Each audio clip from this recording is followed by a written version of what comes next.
நீ பயங்கரமான கிரிமினல் தான். நான் என் சர்வீஸ்ல எவ்வளவோ கிரிமினல்ஸை பார்த்துருக்கேன். ஆனா ஒன்ன மாதிரி ஒரு கிளவரான கிரிமினலை பார்த்ததே இல்லை. பெரிய ஆளுடா நீ. ஆமா, நீதான் சம்பத்தை ஆளை வச்சு குத்த சொன்னேன்னு ஆறுமுகத்துக்கு தெரிஞ்சா அவன் என்ன பண்ணுவான்? சார், உன்னை கொன்னுடுவான்ல. ஆமாம் சார்.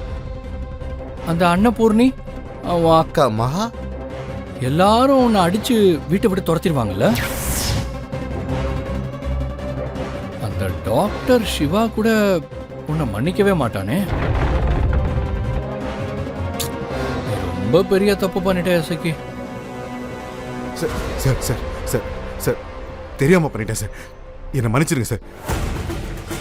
சார், இந்த விஷயத்தை ஆறுமுகத்துக்கிட்ட மட்டும் சொல்லிடாதீங்க சார். சார், இந்த விஷயம் எங்கள் அக்கா கூட தெரியாது சார். சார், ஏதோ ஒரு வேகத்தில் பண்ணிட்டேன் சார். என்னை மன்னிச்சிருங்க சார்.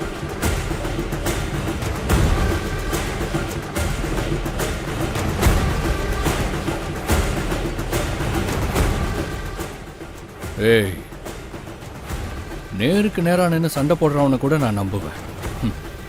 ஆனா உன்ன மாதிரி காலில் விடுறவனை நான் ஒரு நாளும் நம்ப மாட்டேன்டா.